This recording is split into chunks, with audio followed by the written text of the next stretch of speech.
സ്വർണം വാസ്തവത്തിൽ വിജയ് മാല്യ എന്ന് പറയുന്ന മദ്യ വ്യവസായി, അദ്ദേഹത്തിൻ്റെ വ്യവസായ ബന്ധുവാകട്ടെ, ബാങ്ക് വെട്ടിപ്പത്തുമാകട്ടെ, പക്ഷേ അദ്ദേഹം കൊടുത്തിരിക്കുന്ന ഒറിജിനൽ സ്വർണം എന്ന് പറഞ്ഞാലും പോലെ 24 ക്യാരറ്റ് തങ്കമാണ് സ്വിറ്റ്സർലൻഡിൽ നിന്ന് ഇറക്കുമതി ചെയ്ത്. അദ്ദേഹത്തിന് പണം ഇഷ്ടം പോലെ ഉണ്ട്, അതിനകത്തൊന്നും കള്ളം കാണിക്കുകയില്ല. അദ്ദേഹം വിശ്വാസി ആയതുകൊണ്ട് തന്നെ അവിടെ വഞ്ചന നടത്തുകയില്ല, കള്ളം കാണിക്കുകയില്ല. കള്ളം കാണിച്ചിരിക്കുന്നത് ദേവസ്വം ബോർഡാണ്. അതായത് 2019 മുതൽ അവിടെ ഭരണം നടത്തിയിരുന്ന ആൾക്കാർ. കടകംപള്ളി സുധാകരൻ ഇതുവരെ വ്യക്തമായൊരു ഉത്തരം കൊടുക്കാൻ കഴിഞ്ഞിട്ടില്ല. ഉണ്ണികൃഷ്ണൻ പോറ്റി അറിയുമോ എന്ന് ചോദിച്ചപ്പോൾ അതിൽ നിന്ന് ഒഴിഞ്ഞു മാറുക. ദേവസ്വം ബോർഡ് പ്രസിഡന്റുമാരെല്ലാം അന്നും ഇന്നും ഉള്ളവരെല്ലാം ഇതിൽ നിന്ന് ഒഴിഞ്ഞു മാറുകയാണ് ചെയ്യുന്നത്. ജി സുധാകരൻ മാത്രമാണ്, CPMൻ്റെ തന്നെ ബ്രാഞ്ച് കമ്മിറ്റിയിലേക്ക് താഴ്ത്തപ്പെട്ട ജി സുധാകരൻ മാത്രമാണ് പറഞ്ഞത് രാഷ്ട്രീയ നേതൃത്വം അവിടെ ശരിയായി ശ്രദ്ധിച്ചില്ലെങ്കിൽ ഇനി ശബരിമല ശാസ്താവിൻ്റെ ഇപ്പോഴത്തെ വിഗ്രഹം കൂടി ഒന്ന് നശിപ്പിക്കാൻ ശ്രമിച്ചതാണ്. ആ വിഗ്രഹം അല്ല ഇന്നുള്ളത്, ആ വിഗ്രഹം കൂടി അടിച്ചു മാറ്റുമെന്ന്. അന്നുണ്ടായ വിഗ്രഹത്തിന് എന്ത് സംഭവിച്ചു എന്നൊരു ചോദ്യം കൂടി വരാം. ഭദ്രമായിട്ട് അന്നുണ്ടായിരുന്ന വിഗ്രഹം, അന്ന് വിശ്വാസം കൂടുതലുണ്ടായിരുന്നു, അതുകൊണ്ട് തന്നെ അന്നുണ്ടായിരുന്ന വിഗ്രഹം അവിടെ ഒരു മണിയായിട്ട് അമ്പലത്തിൻ്റെ മുമ്പിൽ തൂക്കിയിട്ടുണ്ട്. ആ മണിയാണ് ഈ ദർശന സമയത്ത് അടിക്കുന്ന ശബ്ദം നമ്മുടെ കർണപുടങ്ങളിൽ പതിക്കുന്നത്. അതപ്പോഴും കാരണം അതും നമ്മളീ പറഞ്ഞ പോലെ ധർമ്മശാസ്താവ് വിഗ്രഹത്തിലേക്ക് വിലയം പ്രാപിച്ച ഒന്നാണത്. അപ്പോൾ ചൈതന്യവത്തായ ഒന്ന്, ആ വിശ്വാസത്തിൻ്റെ പേരിലാണ് ആ മണിയായിട്ട് ആ ക്ഷേത്രത്തിൻ്റെ മുമ്പിൽ അത് തൂക്കിയിരിക്കുന്നത്. ഇവിടെ നടന്നിരിക്കുന്നത് തീവട്ടിക്കൊള്ളയാണ്. ദേവസ്വം ബോർഡ് പ്രസിഡൻറ്റും സെക്രട്ടറിയും കമ്മീഷണർമാരും എല്ലാം അറിഞ്ഞുകൊണ്ടുള്ള തീവട്ടിക്കൊള്ളയാണ്. ഇവരിപ്പോൾ അറിയില്ല എന്ന് പറയുന്നത് വെറും അഭിനയം മാത്രമാണ്. എല്ലാവർക്കും ഇതിന് ഉത്തരവാദിത്വമുണ്ട്. ആദ്യം ചെയ്യേണ്ടത് ഇത്രയും കള്ളത്തരം നടന്നു എന്നറിഞ്ഞത് കൊണ്ട് തന്നെ ദേവസ്വം ബോർഡിൻ്റെ വകുപ്പ് മന്ത്രി VN വാസവൻ ഉടൻ തന്നെ രാജിവെക്കേണ്ടതാണ്. അദ്ദേഹത്തിന് അധികാരത്തിൽ കടിച്ചു തൂങ്ങിയിരുന്നുകൊണ്ട്, അധികാരത്തിൻ്റെ അപ്പക്കഷണത്തിൽ കടിച്ചു തൂങ്ങിയിരിക്കാതെ കണ്ട് രാജിവെക്കണം.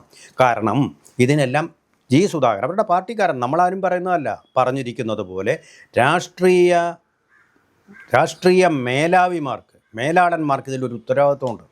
ആ ഉത്തരവാദിത്വം നിർവഹിക്കപ്പെട്ടിട്ടില്ല. എന്നിട്ട് കോടതി പറഞ്ഞിരിക്കുന്ന അന്വേഷണത്തെ സ്വാഗതം ചെയ്യുന്നത്. എന്തുകൊണ്ടാണ് അന്വേഷണം വന്നത്? അവിടെ കള്ളത്തരങ്ങൾ നടന്നുകൊണ്ട്. ഈ കള്ളത്തരത്തിന് ആരാണ് അധ്യക്ഷത വഹിച്ചത് ദേവസ്വം ബോർഡ് മന്ത്രിയാണ്, ഇപ്പോൾ VM വാസവൻ. ആരൊക്കെ ഇരുന്നിട്ടുണ്ടോ അവരെക്കുറിച്ച് അന്വേഷണം വേണം.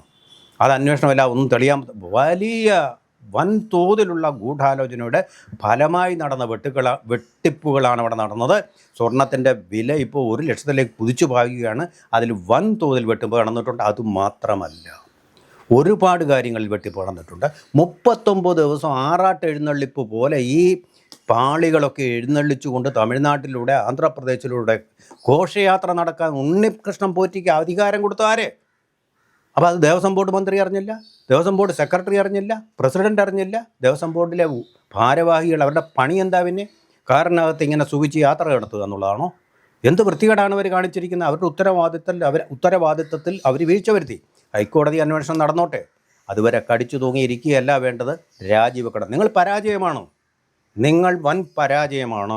ദേവസ്വം ബോർഡ് എന്ന് പറയുന്നത് വൻ പരാജയമാണ്. ഇനിയിപ്പോൾ വേണ്ട ദേവസ്വം ബോർഡിനെ കൊണ്ട്, വിശ്വാസമില്ലാത്തവരുടെ ഒരു ബോർഡിനെ കൊണ്ട് ശബരിമലയെ ഭരിപ്പിച്ചാൽ ഇതിലും കൂടുതലായിട്ടുള്ള കൊള്ളകൾ നടക്കും. ഇവരുടെ ലക്ഷ്യമെന്ന് പറയുന്നത് രണ്ടുണ്ട്. അന്ന് അവിടെ വന്ന് ഈ എസ്റ്റേറ്റ് മുതലാളിമാർ വന്ന് നശിപ്പിച്ചപ്പോൾ അവർക്ക് ഈ പണം കൊണ്ടുപോകാമെന്നൊന്നും യാതൊരാഗ്രഹവും ഇല്ലായിരുന്നു. കാരണം പണം ഇഷ്ടം പോലെ ഉണ്ട് അവർക്ക്. അവരവിടെയുള്ള കാണിക്കുകയും മറ്റു പ്രോപ്പർട്ടികളും എല്ലാം അതുപോലെ വിട്ടിട്ട് പോവുകയാണ് ചെയ്തിട്ടുള്ളത്. അതേസമയം ഇവിടെ ഇവർ 2 ലക്ഷ്യങ്ങളാണ്. ഒന്ന്, സനാതനധർമ്മത്തെ തകർക്കുക എന്നുള്ള അവരുടെ പ്രഖ്യാപിത ലക്ഷ്യം.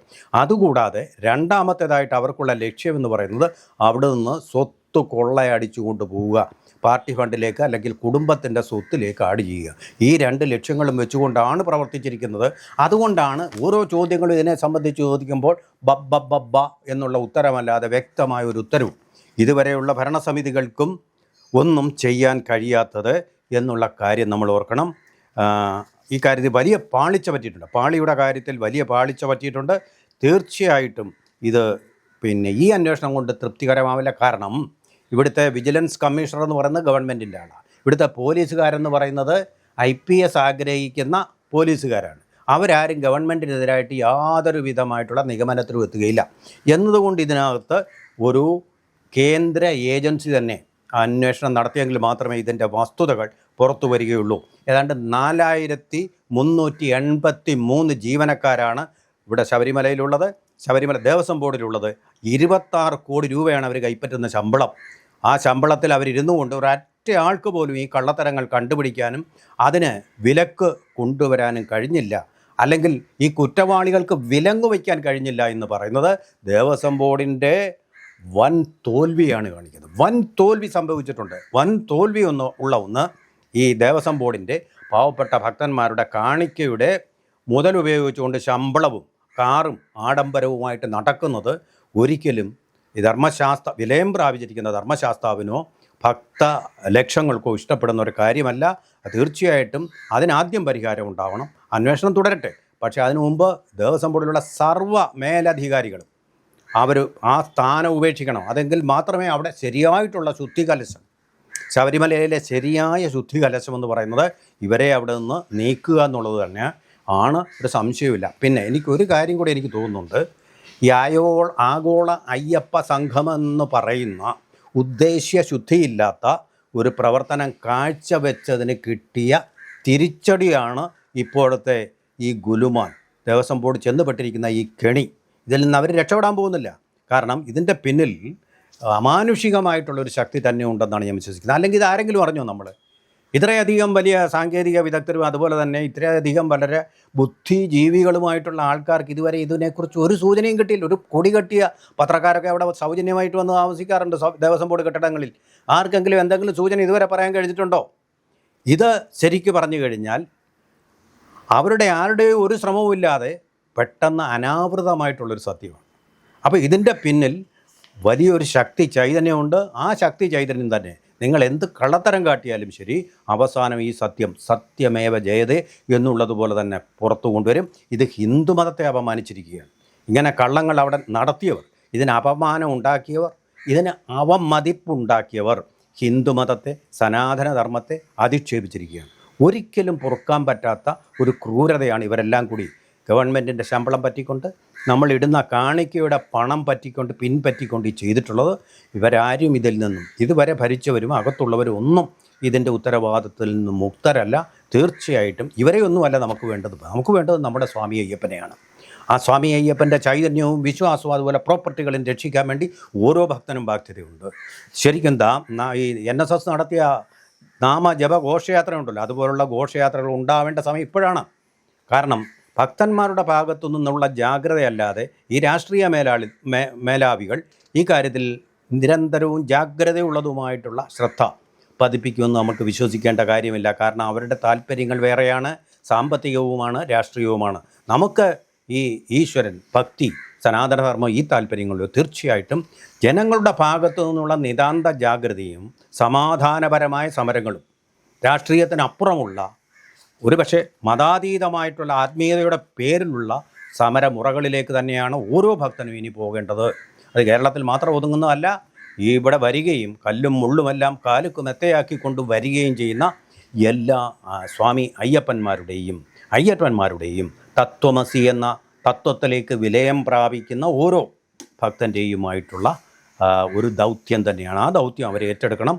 അതുമാത്രമാണ് ഇതിന് ശരിയായ പരിഹാരം. ദേവസ്വം ബോർഡിൻ്റെ ഭരണമല്ല, മറ്റ് ആൾട്ടർനേറ്റീവുകൾ ഇതിനെ ചിന്തിക്കേണ്ടിയിരിക്കുന്നു. കാരണം എനിക്ക് തോന്നുന്നു പമ്പ ആസ്ഥാനമാക്കി ഇതിന് വിജിലൻസും അതുപോലെ ക്രമസമാധാനവും ഉൾപ്പെടെയുള്ള വലിയൊരു പോലീസ് സ്റ്റേഷൻ, ഇപ്പം നമുക്കറിയാമല്ലോ, തിരുപ്പതി തിരുമല ദേവസ്ഥാനം അത് നടത്തുന്നത് പോലെ ഒരു ട്രസ്റ്റ്, IAS ഉദ്യോഗസ്ഥന്മാരുൾപ്പെടെ ആയിക്കോട്ടെ, അങ്ങനെ ഒരു ട്രസ്റ്റും കൂടിയ ഒരു ഭരണ സംവിധാനം. അവർ TTDയുടെ സൗകര്യം എന്താണെന്ന് വെച്ച് കഴിഞ്ഞാൽ തിരുമലയിലേക്ക് പോകാൻ സൗജന്യമാണ് ബസ്സുകൾ, താഴോട്ട് വരാൻ സൗജന്യമായിട്ട് ഭക്തർക്ക് കിട്ടുന്നു. അങ്ങനെയുള്ള സൗകര്യങ്ങൾ ഒരുക്കാൻ കഴിയുന്നു. ഇവിടുത്തെ പണം കൊണ്ടതിന് കഴിയും. അല്ല ദേവസ്വം ബോർഡിലെ കുറേ ജീവനക്കാർക്ക് ഇന്നോവ കാറിൽ പോകാനുള്ള സൗകര്യമല്ല നമ്മൾ ഒരുക്കേണ്ടത്. അത്തരത്തിലുള്ള സൗകര്യങ്ങൾ ഒരുക്കുന്ന ഒരു ആസ്ഥാനം, ഒരു ട്രസ്റ്റ്, അതുതന്നെയായിരിക്കണം ഇതിനുള്ള പരിഹാരം. ആ പരിഹാരത്തിലേക്ക് ആയിരിക്കണം. പണ്ട് യേശു ക്രിസ്തു യെരുശലേം പള്ളിയിൽ വന്നപ്പോൾ അവിടുത്തെ ചുങ്കക്കാരെയും പരീശന്മാരെയുമാണ് ചാട്ടവാറ് കൊണ്ട് അടിച്ചു പുറത്താക്കി എന്ന് പറയുന്നത് പോലെ ഇവിടുത്തെ ഈ ഉണ്ണികൃഷ്ണൻ പോറ്റിമാരെ പോലുള്ള ഇടനിലക്കാരെ ചാട്ടവാറ് കൊണ്ട് തന്നെ അടിച്ചവിടെ പുറത്താക്കുന്ന ഒരു വലിയ ട്രാൻസ്ഫർമേഷൻ അവിടെ അതാണ് വരേണ്ടത്. അത്തരം ഒരു സംക്രമമാണ് ഈ അടുത്ത സംക്രമ പുലരിയിലെങ്കിലും ശബരിമലയിൽ ഉണ്ടാവേണ്ടത്. ഇനി ഇത് ആവർത്തിക്കാൻ നമ്മൾ അവസരം കൊടുക്കരുത്.